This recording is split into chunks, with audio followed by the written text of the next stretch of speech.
우리가 머릿속에 지금 하고 있는 비트코인 이거를 생각을 해보는 것이죠. 중앙은행 또는 정부가 개런티한 그런 화폐가 있고 비트코인 민간이 채굴하는 화폐가 있죠.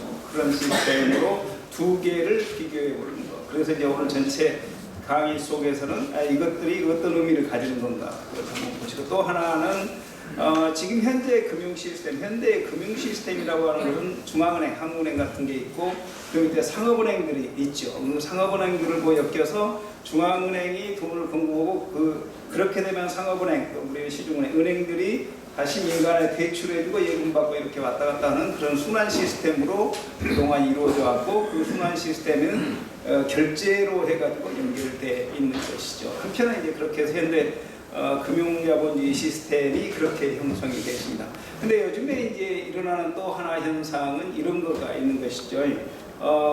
이제 플랫폼 기업이라고 하면, 만약에 이제 아마존에서 이제 모든 물건까지 다 판다고 하게 되면, 만약에 아마존 내에서 근데 거래하는 거는 우리 도토리 이런 것처럼 그 디지털 세계 내에서 지금 우리 카드 포인트 주거나 이렇게 거래하다 보면, 아니면 어떤 특정 플랫폼에서 하다 보면 포인트를 주지 않습니까? 그것처럼 그 안에서 거래되는 단위가 우리 원이라든지 달러 그런 거라 실제 사용되는 화폐가 아니고 그 안에 가상 공간에서의 자기들 플랫폼 내에서 활용하는 상품권 비슷하게든지 하여튼 도토리 같은 걸로 거래를 한다고 하면, 자 그렇게 한다고 하면 처음에는 밖에서 실제 우리 돈하고 비슷하게 해갖고 도토리로 바꿀 것이고, 그걸 가지고 그 안에서 거래를 이루어지고 다시 나중에 돈으로 바꾸긴 하지만 실제로는 그 안에서 모든 걸 거래할 수 있다면 그 도토리만 있어도 물건은 계속 살 수 있단 말이죠. 서로 주고받으면서. 그러니까 이 안에서 도토리 이거가 이 은행 시스템 안에서 돌아다니는 돈하고 비슷한 거죠. 물론 은행에서 예금 대출을 받을 때 전부 다 우리가 캐시로 찾는 게 아니고 장부에다가 더하기 빼기만 하는 거잖아요. 그죠? 그거나 이 안에서 도토리가 이놈한테 갔네 저놈한테 갔네 하는 거란 말이죠. 그런 것들을 이 화폐 전체에서 보면 어떻게 이해할 거고, 그러면 지금 현재 이 현상과 은행들 간의 관계하에서 은행들은 엄청 규제를 받는데 디지털 플랫폼 기업들은 규제를 안 받아야 되는 건가? 그런데 규제를 하게 되면 디지털 혁신은 안 일어나는 문제, 이런 것들과 관련해서 그것들을 엮어서 여러분들께 한번 생각하는 기회를 드리겠다 이겁니다. 그래서 이제 여기에 주요 내용은 제가 화폐 진화에 그거는 이제 여러분들이 가끔씩 다 들으셨을 텐데, 화폐가 어떻게 진화해 왔고 그 과정에서 현대 금융 시스템이 어떻게 형성이 돼 있고, 그랬다가 다시 디지털 화폐가 나왔는데 앞으로는 어떻게 될 건가, 시간이 되면 제가 중앙은행의 역할 변화는 약간 말을 하고, 이 결국에는 이거가 제가 이제 결국에는 가다 보면 그건데, 민간에서 스스로 화폐를 창출해내는 것과 정부나 중앙은행에서 창출해내는 것의 경쟁의 키는 신뢰 문제이다. 그걸로 이제 걔가 결론을 지을 겁니다. 그러니까 정부랑 사이드에서는 정부를 더 믿을 거냐 민간을 더 믿을 거냐 이런 건데, 정부랑 쪽에서 좀 더 유리한 거는 공권력이라는 게 있잖아요. 그러니까 강제 통용력을 부과하는 거죠. 그런 것이 쪽가로 있는데, 그런데 그럼에도 불구하고 정부에 대한 믿음보다 그죠? 민간에 대한 믿음이 크다라고 하면 민간 화폐가 도미네이트 해버리는 세상이 되면 될 수도 있기 때문에, 그렇다고 보면 우리들이 현재 생각하고 있는 이런 정책 프레임워크 이런 것들이 어떻게 바뀌어버릴 것인가, 그것까지 제가 소개를 좀 드리도록 하겠습니다. 합니다. 그러니까 화폐가 우리 이제 경제를 하거나 어디서나 누구나 다 말하는 건데, 화폐라고 하는 게 세 가지 기능이 있다 이렇게 말을 하죠. 먼저 가치 표시의 척도입니다. 그러니까 이렇게 말을 하겠죠. 그때 옛날에 화폐가 없는 시절에는 이렇게 했지 않겠습니까? 내가 쌀을 생산하고 있고 저분은 옷을 생산해요. 그러면 내가 쌀을 생산해서 나는 옷을 사고 싶어. 근데 저분은 옷을 생산하고 저분은 신발을 생산하는데, 내가 쌀을 생산해가고 이걸로 옷을 바꾸려고 하는데 옷을 가지고 있는 사람은 쌀을 바꾸고 싶어 하지 않아. 그러면 이게 옷을 바꾸고 싶어 하는 사람, 또 이것도 내가 가진 쌀만큼으로 해갖고 옷을 바꾸는 사람을 찾으려면 너무 시간이 많이 걸리잖아요. 그런데 화폐라는 걸 그 가운데다 딱 얹어놓고, 나는 저 사람한테 이 쌀을 팔 때 얼마를 받고, 그죠? 그 다음에 그 돈을 갖고 옷 파는 사람 누구나한테 가서 그냥 사버리면 되잖아요. 그러니까 그 쌀의 양이 한정이 없는 것이죠. 그럼 상관은 않는 거죠. 그러니까 그 효율성을 엄청 높이게 하는 게 화폐의 기능인데, 이 과정에서 쌀 얼마와 뭐 한 마리가 한 말과 한 말은 얼마 값어치로 그 화폐의 가치를 해놓고 그걸로 뒤에서 옷은 얼마 이렇게 되면 화폐 원으로 해가 그걸 기준으로 해서 서로 비교가 가능하게 이제 그래서 이제 그걸 가치 표시의 척도의 롤을 가지고 있다.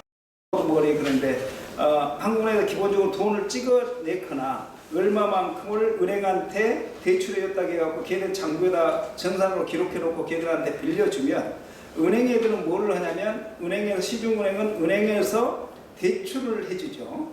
일반 사람들한테 이제 대출을 해주고 대출을 해주면 이 대출 받은 사람하고 거래를 했을 거잖아요. 그렇게 하면 거기서 그 돈을 받은 사람은 예금을 하게 되겠죠. 그러니까 예금 대출 나간 게 예금을 하고 예금을 했는데 예금한 거에서 일부를 떼놓고 다시 그걸 가지고 대출 재원이 돼갖고 다른 데 대출을 해주게 됩니다. 그러니까 이렇게 해서 예금과 대출을 계속 왔다 갔다 하는 것이죠. 그렇게 되니까 예금과 대출을 해갔는데 얼마를 떼놓는 부분이 있는데 좀 이따 설명을 해볼게요. 대출을 해서 나갔다가 다시 예금으로 왔다 갔다 하면서 은행은 뭘 해먹는 애들이냐면 대출해주고 예금 받고 그 사이에 얘들 금리 차가지고 거래 수수료 따먹고 먹고 사는 애들인 것이죠. 근데 우리는 보다 보면 나는 은행에 통장 잔고가 있죠. 그러니까 예금 계속 돌고 돌아도 우리는 한국은행으로 돈 요만큼만 내놨는데 얘들끼리 예금 받고 대출 받고 왔다 갔다 하다 보니까 통장으로 합쳐놓은 걸 보면 엄청 많아. 그죠? 우리는 요만큼만 한국은행에서 지금 했는데 얘들은 뭐를 하냐면 예금을 했는데 이렇게 하고 예금을 받고 대출해주고 막 섞어서 해줬다고 보니까 덩치가 엄청 커졌는데 뭘 믿고 그럴 거냐 걔들이. 느닷없이 얘들한테 말해요. 모든 사람이 다 예금 있는 사람이 동시에 돈을 찾으러 갔어요. 그죠? 그러면 얘들이 금고에다 보관을 하고 있지 않아 캐시를. 그죠? 그런 문제가 아니까 그렇게 모두가 찾으러 가버려요. 뱅크런이 일어나는 거예요. 그러니까 그렇게 하지 않으면 어떤 거냐면 보통 사람들이 보면 그 예금한 것의 몇 프로 정도만 찾아가는 경향이 있더라. 매일 거래 평상시에 보면 이 정도만 찾아가더라 하잖아요. 그러면 이 사람들은 자기 금고에다 이만큼만 돈을 보관해 놓고도 계속 대출 예금을 돌릴 수 있는 것이죠. 이만큼 이상만 안 찾아간다는 통계가 있다면 그렇게 되는 거예요. 그런데도 불구하고 어느 때 이 은행이 위험하다는 생각이 들면 모든 예금자가 찾으러 올 수 있죠. 그건 이제 극단적인 상황에서. 그렇게 되면 얘들이 어떤 문제가 생기냐면 뱅크런, 그죠? 그 은행은 망해버리는 문제가 생깁니다.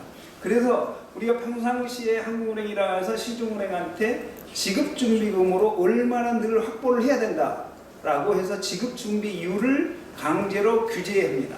그러니까 니네 그 예금을 받은 것 중에서 그죠? 몇 프로는 니네가 캐시로 갖고 있어야 돼? 아니면 중앙은행, 우리 한국은행에다 예금 계좌에다 니네 담아놔야 돼. 이렇게 이제 하는 것이 왜냐하면 아까 뱅크런을 그다지 다 찾으러 왔을 때 문제가 생길까봐. 그러니까 부분지준제를 하니까 한국은행에 돈을 대준 거 가지고 무한정으로 지네들이 그 예금 대출을 할 수 있는 건 아니고 그 부분 지급 준비만큼을 계속 쌓아놓다 보면 어느 순간 대출해 줄 게 없겠죠.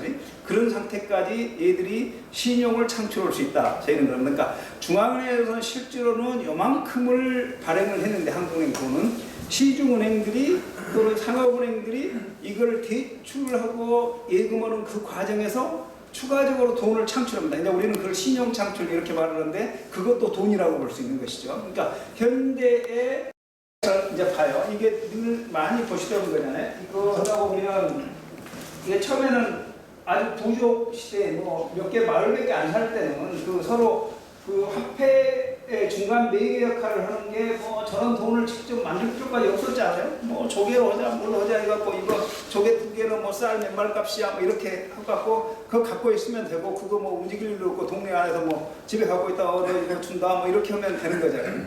근데 이거가 이 나라가 해지거나 국가가 규모가 커지거나 이렇게 되잖아요. 이렇게 되면 이게 조개를 갖고 갔는데 그거 껍질이 가다가 깨져버릴 수도 있고 그죠? 저기 가면 조개 껍질이 시셔. 내가 그 몸이냐 왜 봤지? 뭐 이렇게 되는 거잖아요. 그렇게 되니까 이 거래 범위, 스코프, 지역이 넓어지면 넓어질수록 이 매개 수단에 대한 약간 믿음을 줘야 되는 것이에요. 그렇게 해서 이거를 근데 약간 가치 있다고 느끼는 걸로 이제 그 주화 같은 거를 만들기 시작합니다. 그래가지고 이게 금 하나 은하를 만들어요. 금 하나 은하는 금, 은은 그때 당시에도 이제 귀하게 사람들이 여기니까 왕은 뭐 엄청 금 다르고 그러니까 거의 민간도 할 수 있다면 금 갖고 싶어 볼 수도 있어서 금화나 은화 같은 거를 만들고 동화를 만듭니다. 동화를 만드는데 그냥 그거가 표준화되어 있지 않으면 화폐로서의 기능이 안 되잖아요. 이게 뭐 이것이 몇 돈인데 그 금덩어리가 큰 것도 있고 작은 것도 있어갖고 정량화가 되지 안 되니까 규격화가 되지 않으니까 규격화를 시키겠죠. 그럼에도 불구하고 이거를 내가 이게 진짜 금이야? 순도 얼마야? 그런 걸 또 따지는 애들도 있지 않습니까? 그걸 못 믿겠어. 그래서 정부에서 개런티, 내가 이 왕의 그거의 얼굴을 찍어놓은 거는 정부에서 개런티한다.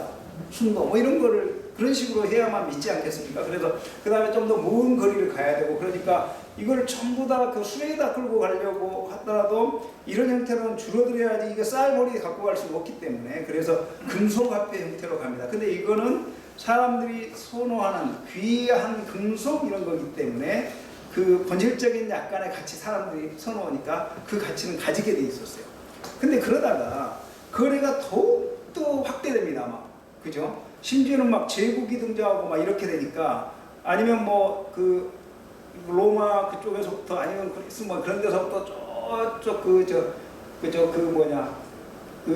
이슬람 지역 쪽으로 가잖아요. 그러니까 그런 데까지 쫙 해가 이쪽에 아시아 지역까지 막 계속 확대되는 경우가 있잖아요. 그러니까 거리가 그렇게 확대가 되면 이거가 이제 이런 문제가 생깁니다. 아니 금이나 은이나 이런 거를 싣고 가려니까 너무 힘든 거죠. 무겁고 그러니까 그 거대 상인들이 그걸 다 들고 다닐 수가 없어. 그러니까 이걸 더 편하게 하면 안 되나 하니까 좋아. 그러면 종이로 한다. 그래서 신용화폐 이제 이렇게 되는 거예요. 그러니까 이제 신용화폐를 해갖고 했더니 10세기 중반쯤 가면 이제 송나라에서 이제 지표가 만들어지고 그럽니다. 이제 그래서 그런 것의 형태가 여기에서 보시면 뭐 지금 현재 쓰는 이런 지표들이고 또는 수표, 어음 이런 것도 되죠. 그러니까 내가 여기서 했는데 이쪽 상인이 이쪽 물건을